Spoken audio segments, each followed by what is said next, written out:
साल था 1896। न्यूजीलैंड के एक किसान ने एक ऐसा फैसला लिया जिसके बारे में उसने सोचा भी नहीं था कि यह इतिहास में दर्ज हो जाएगा। उसका नाम था जेम्स गॉर्डन। वह गिसबोर्न इलाके में रहता था और उसके पास लगभग 400 भेड़ें थीं। ये भेड़ें खास थीं। ये मेरिनो और अन्य नस्लों की संकर थीं जिन्हें ऊन के लिए पाला गया था। जेम्स गॉर्डन ने सोचा कि क्यों ना वह इन भेड़ों को लेकर दक्षिण प्रशांत महासागर के एक सुदूर सुनसान द्वीप पर चला जाए। वहां कोई इंसान नहीं रहता था, न ही कोई पेड़ पौधे थे। सिर्फ चट्टाने, पत्थर, ठंडी हवाएं और एक अनंत सन्नाटा था। द्वीप का नाम था कैंपबेल द्वीप। उसने सरकार से इस द्वीप को पट्टे पर लिया। उसकी योजना थी वहां भेड़ें पालना, ऊन का व्यापार करना और एक नई बस्ती बसाना। उसने 400 भेड़ों के अलावा कुछ लकड़ी, औजार और जरूरी सामान लेकर एक छोटी नाव से यात्रा शुरू की। लेकिन जब वह वहां पहुंचा तो हकीकत उसके सपनों से कहीं ज्यादा कठोर थी। द्वीप पर कोई हरियाली नहीं थी। जमीन पथरीली थी। बर्फीली हवाएं इतनी तेज चलती थीं कि खड़ा रहना भी मुश्किल हो जाता था। उसने महसूस किया कि यहाँ बस्ती बसाना और भेड़ें पालना लगभग नामुमकिन है। कुछ ही दिनों में उसकी सारी योजनाएं ध्वस्त हो गईं। उसने एक कठोर फैसला लिया। वह भेड़ों को वहीं छोड़कर वापस लौट जाएगा। उसने सोचा कि ये भेड़ें कुछ ही हफ्तों में ठंड और भूख से मर जाएंगी। वह अपनी नाव में सवार हुआ और वापस चला गया। लेकिन उसे क्या पता था कि वह एक ऐतिहासिक प्रयोग की शुरुआत कर रहा था जिसे बाद में वैज्ञानिक प्राकृतिक चयन का जीता जागता उदाहरण कहेंगे।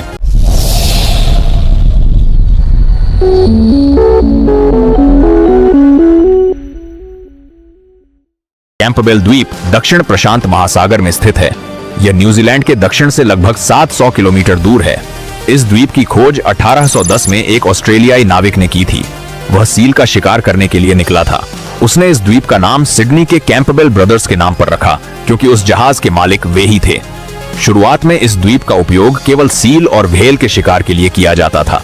शिकारी यहाँ अस्थायी शिविर बनाते थे और कुछ महीने रहकर चले जाते थे। यहाँ कोई स्थायी बस्ती नहीं थी।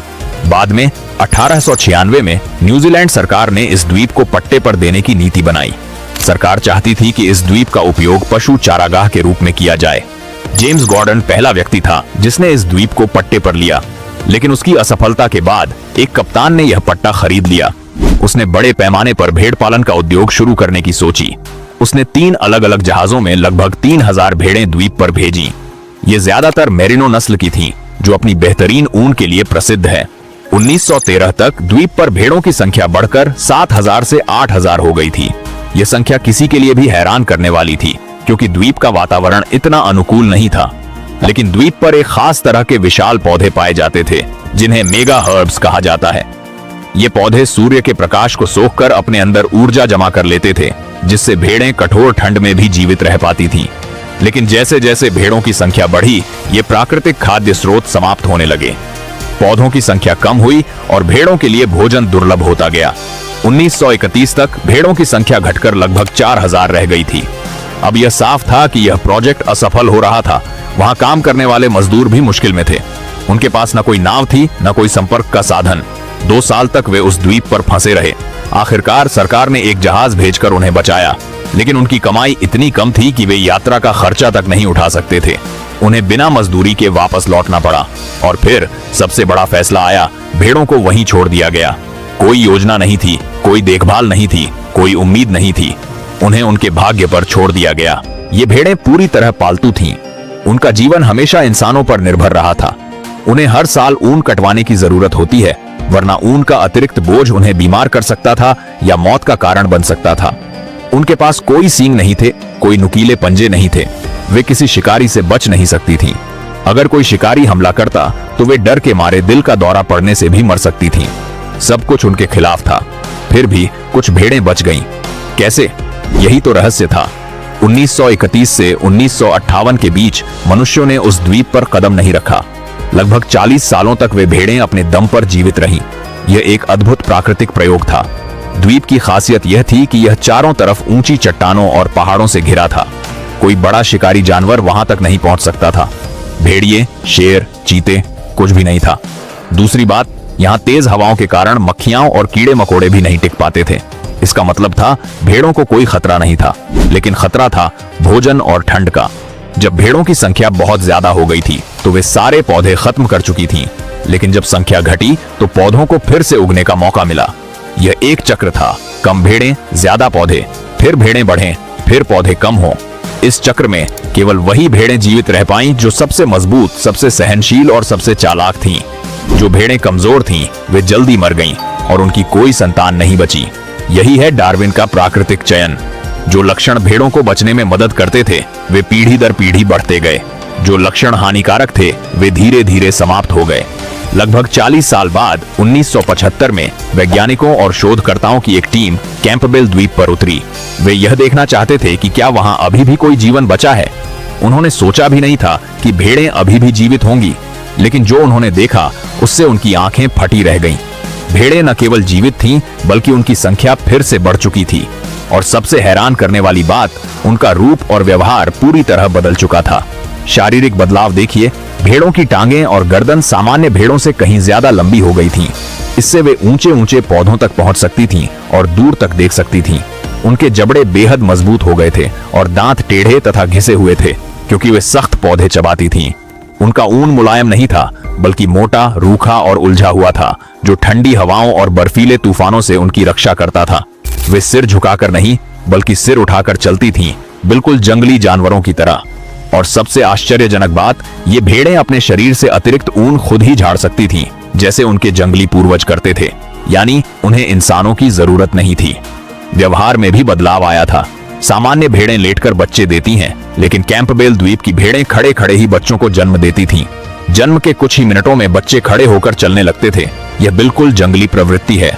ये भेड़ें हर रोज सुबह ठीक 4 बजे से 11 बजे तक चरने निकल जाती थीं। चाहे तूफान हो, बारिश हो या बर्फबारी, वे अपनी दिनचर्या नहीं बदलती थीं। जब तेज हवाएं चलती थीं, तो ये भेड़ें पीठ करके खड़ी हो जाती थीं और धीरे धीरे चबाती रहती थीं। जब वैज्ञानिकों ने उन्हें सामान्य भेड़ों वाला चारा खिलाने की कोशिश की, तो वे उसे पहचान नहीं पाईं। उन्होंने भूसे के ढेर को नोचना शुरू कर दिया। वैज्ञानिकों को उनके लिए भूसे को बांधकर गुच्छों के रूप में देना पड़ा।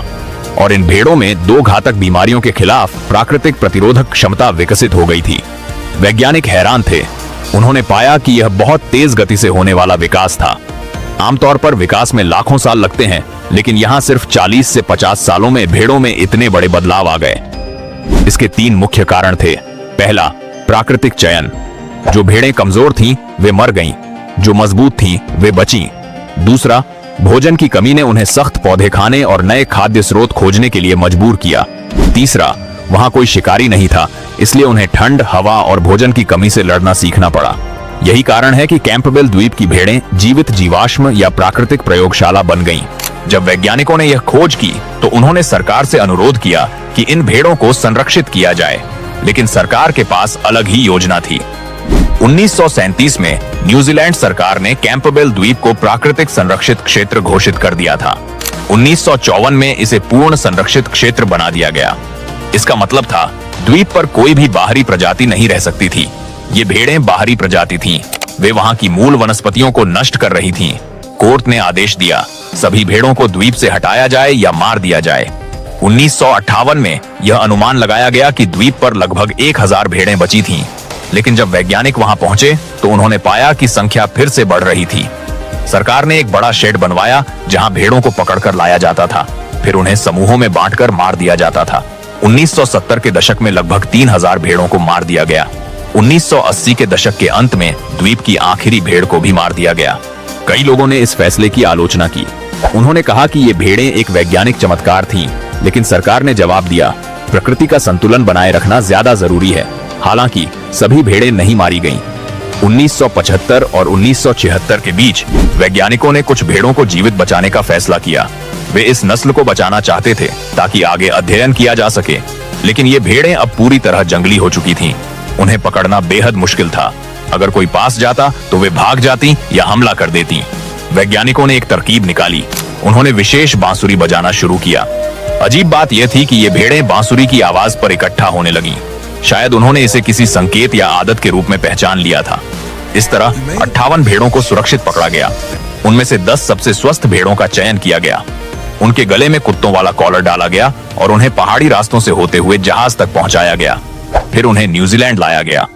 इन्हीं 10 भेड़ों से एक नई नस्ल का जन्म हुआ, जिसे नाम दिया गया कैंपबेल आइलैंड शीप। आज भी यह नस्ल मौजूद है। वैज्ञानिक इन पर अध्ययन कर रहे हैं।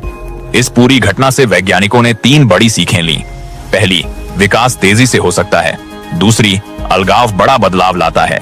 तीसरी, प्राकृतिक चयन बहुत शक्तिशाली होता है। वैज्ञानिकों का यह भी मानना है कि अगर ये भेड़ें द्वीप पर और रहती तो शायद वे पूरी तरह से एक नई प्रजाति में बदल जाती, लेकिन ऐसा होने से पहले ही इंसानों ने उन्हें मार दिया। आज कैंपबेल द्वीप पूरी तरह से भेड़ मुक्त है। यहाँ केवल दुर्लभ समुद्री पक्षी, सील और समुद्री शेर रहते हैं। द्वीप को यूनेस्को की विश्व धरोहर स्थल का दर्जा दिया गया है, लेकिन कैंपबेल आइलैंड शीप नस्ल अब भी न्यूजीलैंड के कुछ फार्मों में पाली जाती है। वैज्ञानिक अब भी उनके जीन का अध्ययन कर रहे हैं। कुछ लोगों का मानना है कि इन भेड़ों को वापस कैंपबेल द्वीप पर लाया जाना चाहिए, लेकिन सरकार अभी इसके लिए तैयार नहीं है। तो दोस्तों, कैंपबेल द्वीप की यह कहानी हमें बताती है कि प्रकृति कितनी अनोखी और शक्तिशाली है। ये बताती है कि जीवन हमेशा कोई न कोई रास्ता निकाल ही लेता है। कठोर से कठोर परिस्थितियों में भी अगर हिम्मत हो तो जीवित रहा जा सकता है। और सबसे बड़ी बात, इंसानी फैसले कितने बड़े बदलाव ला सकते हैं। एक किसान का एक फैसला एक पूरी नई नस्ल को जन्म दे सकता है, और सरकार का दूसरा फैसला उस नस्ल का अंत कर सकता है। अब सवाल आपके लिए, क्या आपको लगता है कि अगर किसी प्राणी समूह को किसी सुनसान द्वीप पर छोड़ दिया जाए तो क्या वह कुछ ही पीढ़ियों में एक नई प्रजाति में बदल सकता है? क्या सरकार को सही फैसला लिया कि उन भेड़ों को मार दिया जाए? आपकी नजर में कैंपबेल द्वीप की ये भेड़ें विलुप्त हुई या विकसित? अपने विचार कमेंट बॉक्स में जरूर लिखें। अगर आपको यह कहानी पसंद आई हो तो लाइक जरूर करें, चैनल को सब्सक्राइब करें। अगली कहानी में फिर मिलेंगे, तब तक के लिए धन्यवाद और प्रकृति से प्यार करते रहिए।